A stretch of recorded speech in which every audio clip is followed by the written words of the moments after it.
Buckle up, because what started as a quiet Tuesday evening ended with police lights, shattered family ties, and a scream I still hear in my sleep. It all started with a cake, a lemon chiffon cake to be specific.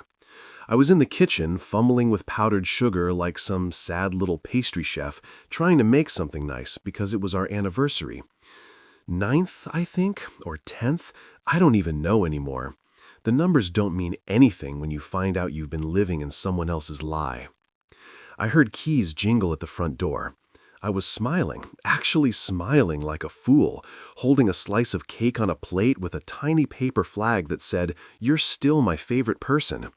I remember thinking she'd laugh at it. She didn't even look at it. She didn't even make it past the hallway. Instead, she froze. Not because of me, because someone was still upstairs. I saw it in her face, that split second of paralyzed panic, the kind you can't fake. She opened her mouth, probably to make up a story about how the neighbor's cat wandered in or how she left a window open and a homeless man climbed through, but there was no time. The guy came down the stairs, shirtless, holding one of my old t-shirts like it belonged to him. I didn't yell. I didn't throw the plate. I just set it down on the counter gently and walked out. Not because I was calm, but because I was on the edge of blacking out. Everything was too loud and too quiet at the same time. My heartbeat felt like a bass drum in a concrete hallway. I could barely hear her calling after me. I didn't go far, just around the block. I sat on the curb outside the laundromat where she used to wait for me before we had a washer. I sat there for almost an hour before I made the stupidest decision of my life. I called her father. I don't know why. Maybe because he always said I was the son he never had. Maybe because I thought he'd give me advice. Or maybe because I just didn't want to be alone. He answered on the second ring. I said, "There's a man in your daughter's bed." That's all I said. And then it came. A scream. A raw, animalistic sound. Sharp and broken, like it was being torn straight from his lungs. Not angry, not shocked, terrified. I'll never forget that scream. Not because it was loud, but because it sounded like a man who already knew. And that was the moment I realized. I hadn't even scratched the surface of the betrayal. What her father screamed was just the beginning of something far more twisted than I ever imagined. He didn't say my name. He didn't ask what I meant. He just screamed. It wasn't confusion. It wasn't a demand for proof. It was raw, instant terror. And then the call dropped, just like that. I stared at the screen, blinking, waiting for it to light up again. It didn't. My fingers were trembling. I wanted to call him back, but something told me not to. Instead, I walked home slower than usual, like I was afraid of seeing the walls again. When I stepped inside, it was empty. The man was gone. Chloe was in the kitchen, back turned, wiping the counter like it hadn't already been wiped 10 times. She didn't speak. Neither did I. That night, I slept on the couch, even though she never told me to. I just couldn't lie next to someone who smelled like someone else's cologne. I lay there wide awake, trying to hear if she was on the phone upstairs. I thought I heard her crying. Maybe she was. I didn't go up to check. I didn't want to be that version of myself, the one who forgives too easily just to delay the inevitable. Around 2:30 a.m., my phone finally buzzed. Her father's name lit up the screen. My thumb hovered over the accept button, but I hesitated. I knew something had shifted. I could feel it, like the moment before a storm when the air gets too quiet. When I finally answered, he didn't ask how I was. He didn't even say hello. He just said, "Did you see the tattoo?" That was his first question. No mention of the man. No asking if we were okay. Just that. I didn't know what to say. I told him I hadn't seen anything. I left before my blood pressure could finish climbing. His breathing got loud on the line. He whispered something next, something I didn't understand at first. It's him. After all these years, it's really him. That's when I sat up. My couch blanket slid off my lap and hit the floor. I asked him what he meant. His voice dropped so low I had to press the phone tighter against my ear. He's not just some guy. He's not random. He's family. That word hit like a brick. I asked him to explain, and he told me things I still can't fully process. The man I saw, the one Chloe had in our home, in our bed, wasn't some office fling or personal trainer or yoga partner. He was someone Chloe grew up with, someone her father hadn't seen since he was a teenager. A cousin who vanished after a massive falling out in the family.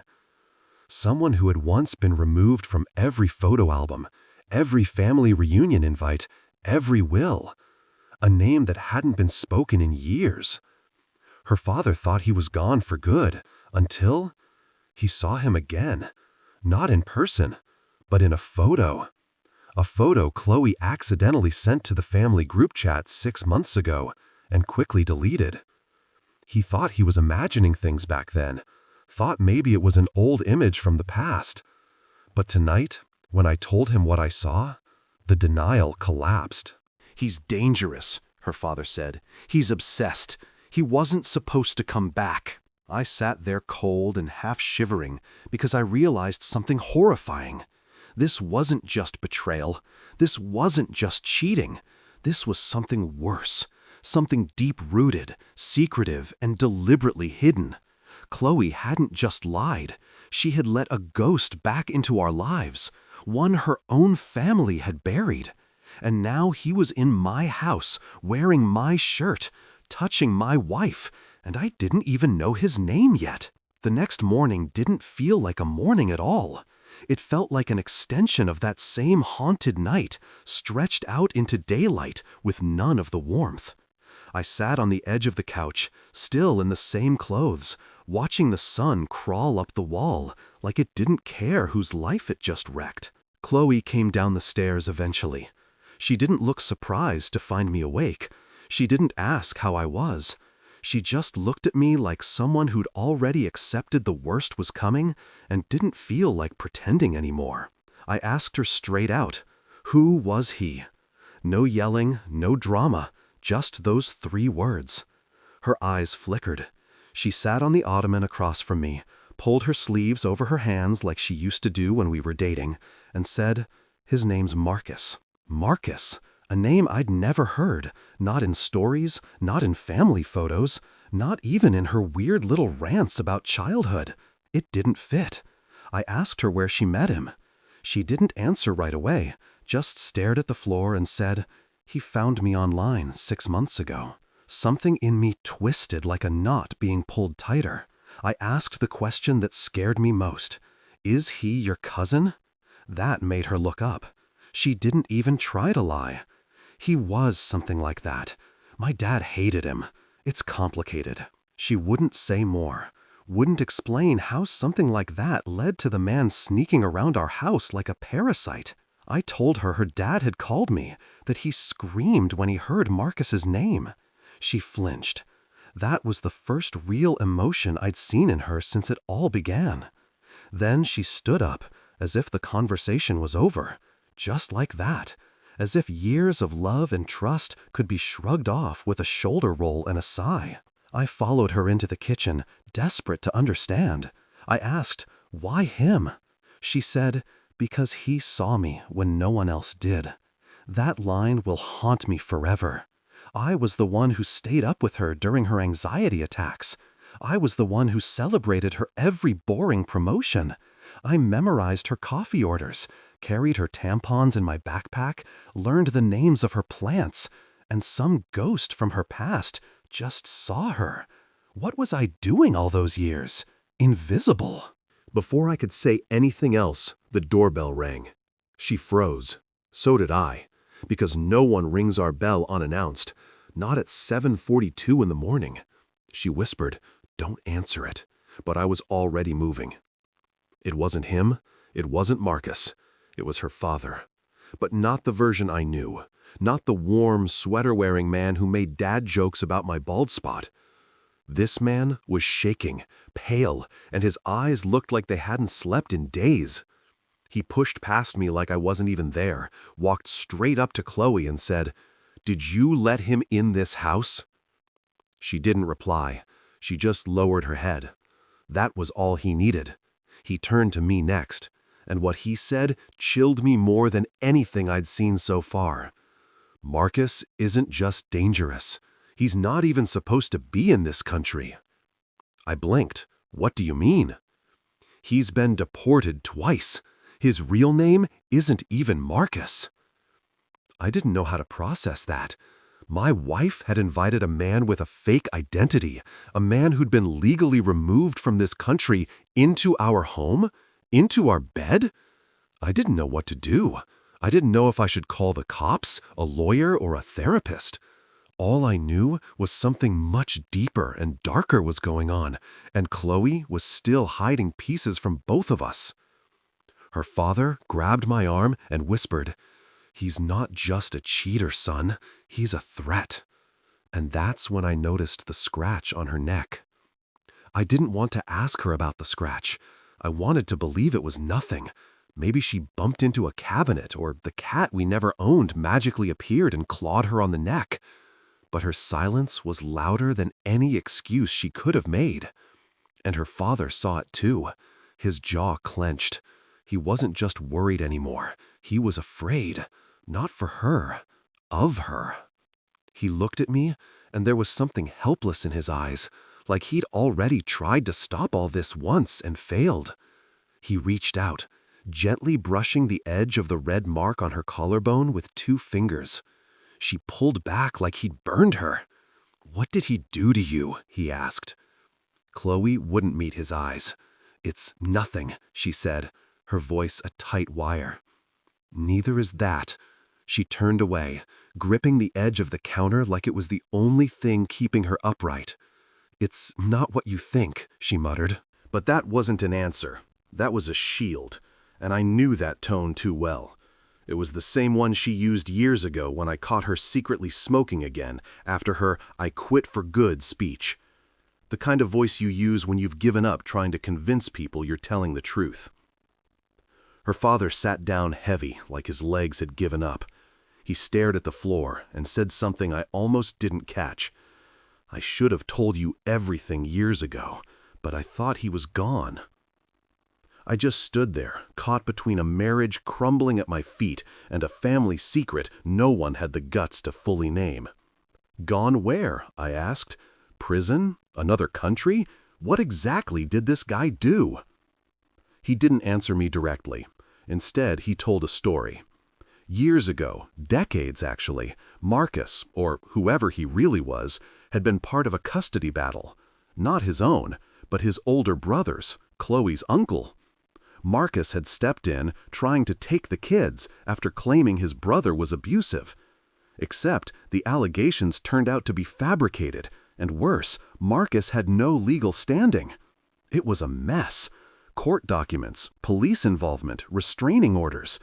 Then he disappeared. No one knew where he went. Rumor was he used different names in different states.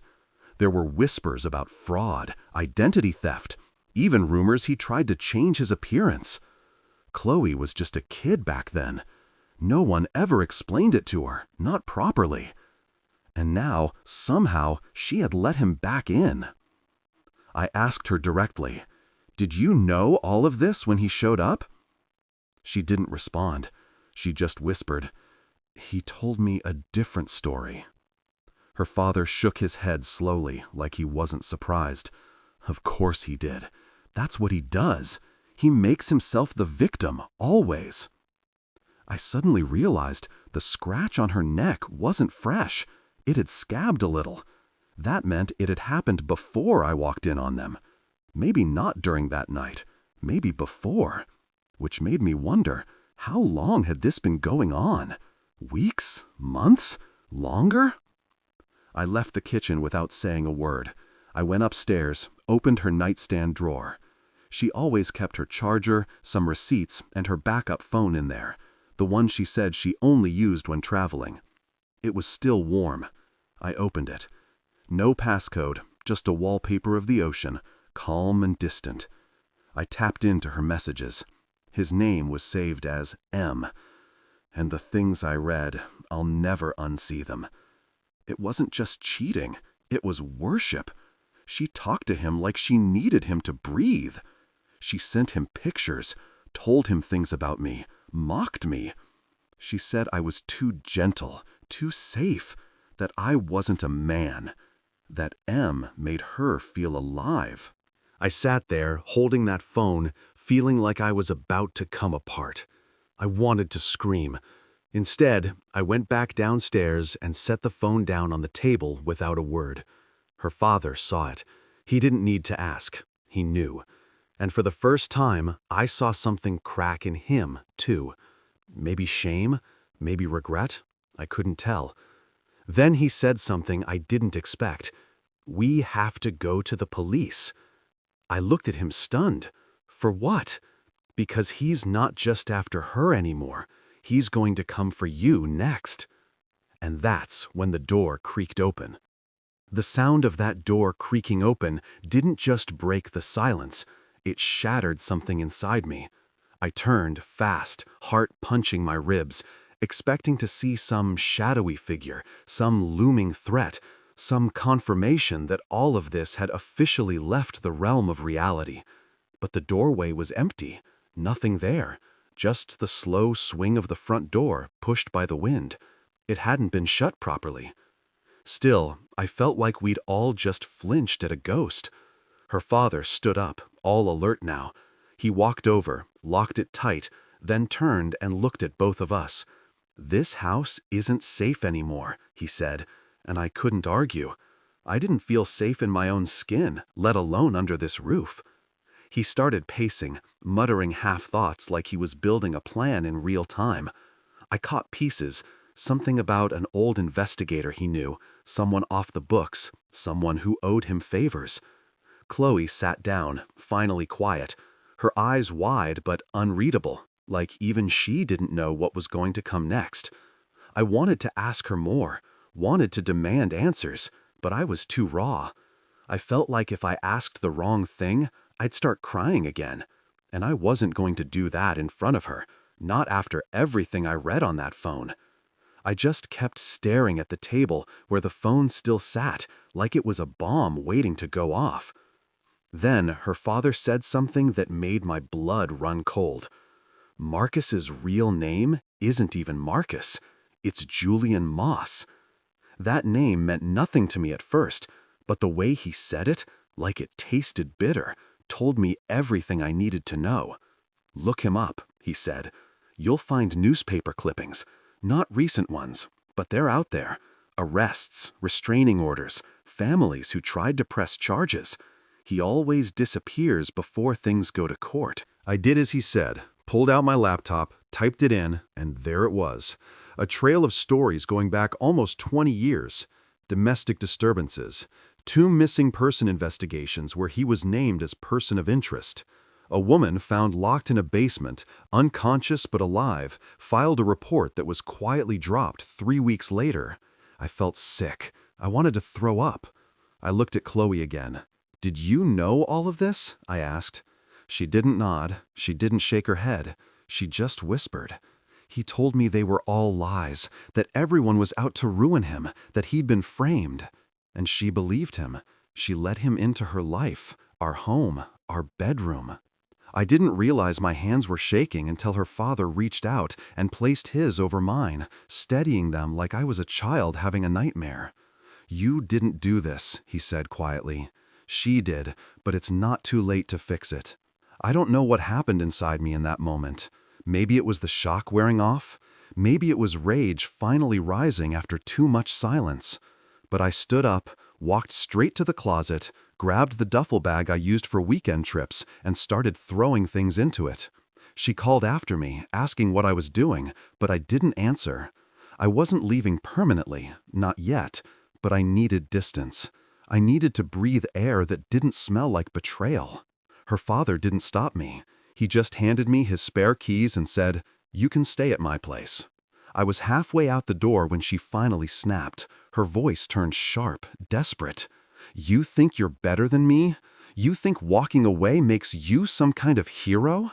I stopped, turned, and looked at her like I didn't recognize her anymore. "I think," I said, "that trusting you almost got me killed, and I'm not going to make that mistake twice." I left. I got in my car and drove without music, without a destination. Just needed to move, to think.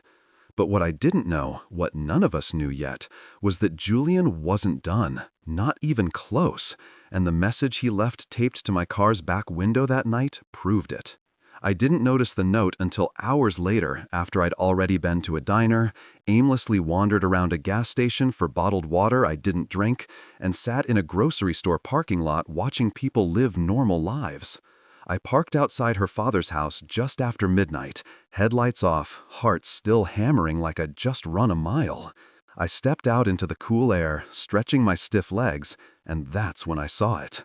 A piece of paper duct-taped to the back window of my car, flapping lightly in the breeze like some kind of twisted flag. It wasn't handwritten. That somehow made it worse. Someone had gone out of their way to print it. Bold black font on clean white paper, perfectly centered. It said, "You took what was mine. Now I take what's yours." There was no name, no signature, but I knew exactly who had left it. My first instinct was to yank it down and tear it to shreds, but I stopped myself.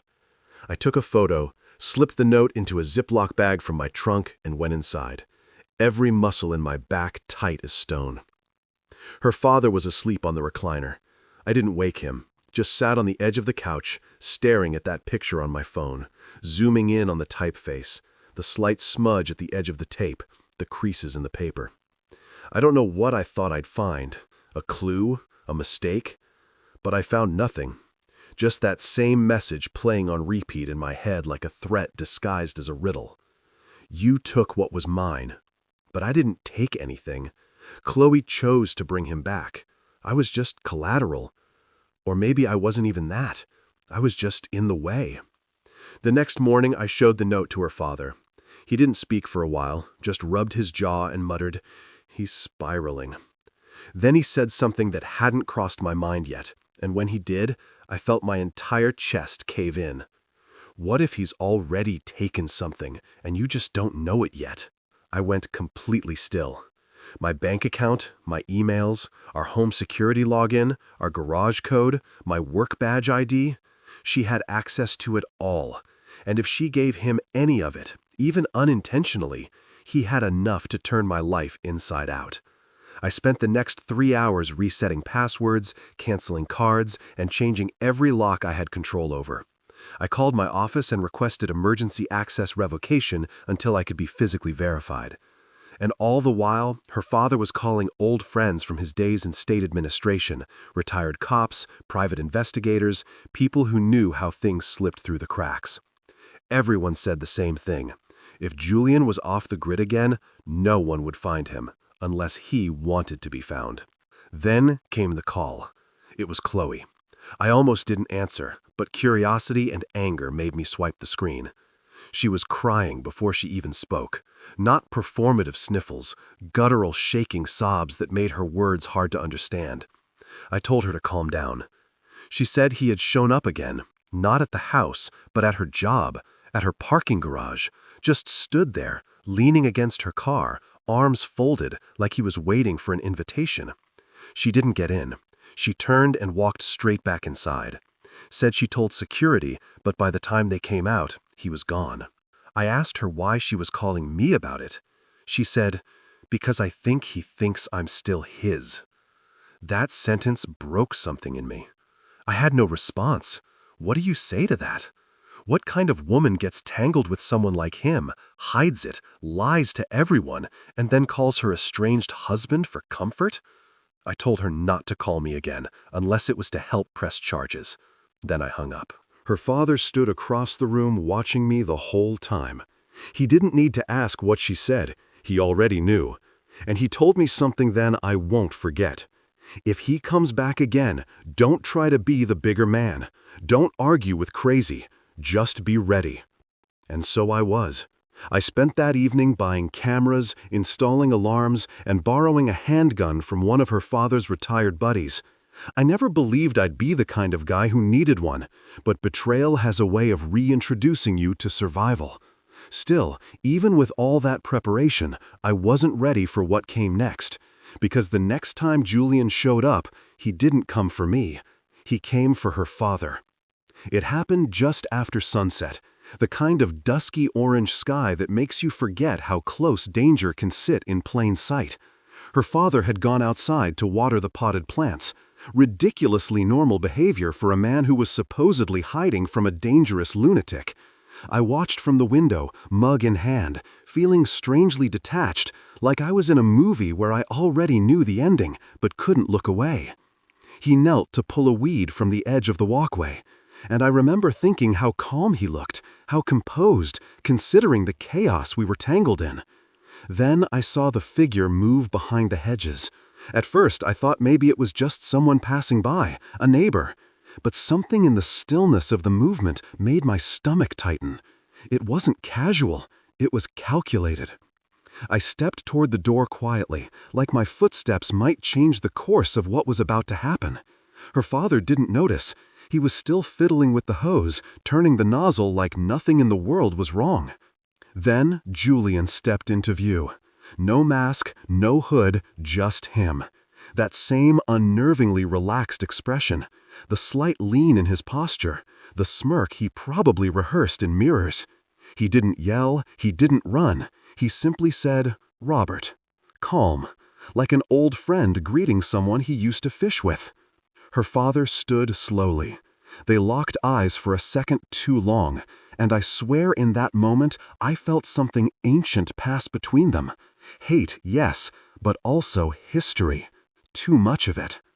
I bolted out the door, yelling something incoherent. Maybe his name, maybe just a sound. I didn't even think about the gun inside. It was instinct, fear, stupidity, all rolled into one. Julian turned toward me but didn't move. "You've been a very busy boy," he said, voice low and deliberate, stirring things that were supposed to stay buried. He didn't look angry, he looked entertained. Her father stepped in front of me before I could respond, one hand slightly raised like he was trying to keep peace during a hostage negotiation. "You need to leave," he said to Julian. "I will," Julian replied, "but not until I say what I came to say." I told him we were calling the police. He shrugged. "Call whoever you want. I haven't broken any laws yet." Then he looked directly at her father and said, "You never told her the truth. Not about me. Not about what you did." I could feel her father stiffen. His hand twitched. "You don't get to rewrite history, Julian." Julian's eyes flicked to mine. History only matters to people who stay in one place long enough to care. Then he reached into his coat and pulled out a thick envelope, tossed it onto the porch like it was a casual bill payment. "Let her read it," he said. "Maybe she'll understand why I came back." And then, just like that, he walked away. No screaming, no police chase, no violence, just his figure shrinking into the fading light like some ghost who didn't need shadows to disappear. I waited until he was gone before grabbing the envelope. It was heavy, sealed with tape and worn around the corners like it had been carried for a long time. Her father didn't speak. He just turned and walked back inside, slow, like he was carrying the weight of the past on his shoulders. I followed inside. We opened the envelope. What was inside wasn't what I expected. No threats, no photos, no maps or keys. Just documents, old ones, photocopies of police reports, psychiatric evaluations, and what hit hardest, a handwritten letter dated over 20 years ago from Chloe's uncle. In it, he accused Robert, her father, of lying to protect the family name, of covering up an incident that nearly destroyed Julian's life. The tone of the letter was fractured, unstable, but there were details, names, events, even an address. Her father stared at it for a long time, then slowly folded the letter and said that part of the story was never meant to come out. And that's when I realized maybe Chloe hadn't just fallen into an affair. Maybe she'd been drawn to Julian, not because he was exciting or dangerous, but because she'd spent her life unknowingly orbiting a truth that had been buried beneath family lies. We sat there in silence for what felt like an hour, though it could have been minutes. That envelope had done more than stir up old ghosts. It cracked open something her father had spent a lifetime sealing shut. Finally, he spoke, and his voice was quieter than I'd ever heard it. There was an incident years ago.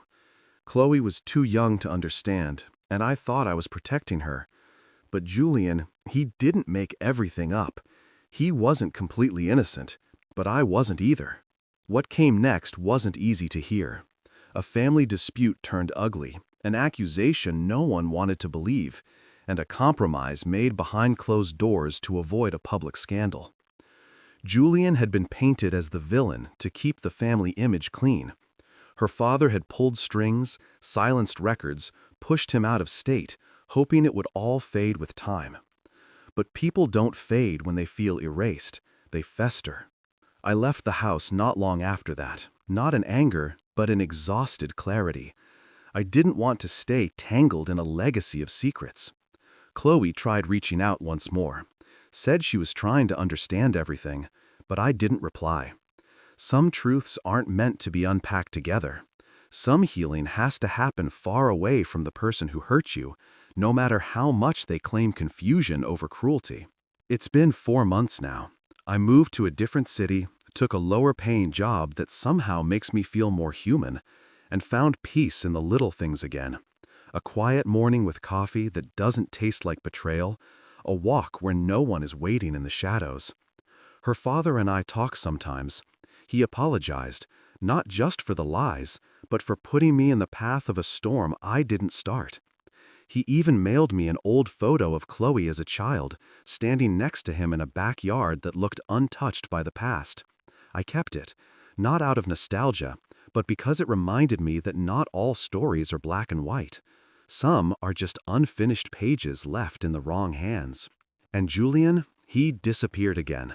Maybe for good this time. Or maybe he'll resurface when another truth catches fire. But I'm not afraid of him anymore. I know who I am now. I'm not weak for loving someone who betrayed me. I'm not pathetic for grieving what could have been. I'm just a man who finally learned when to stop setting himself on fire to keep someone else warm.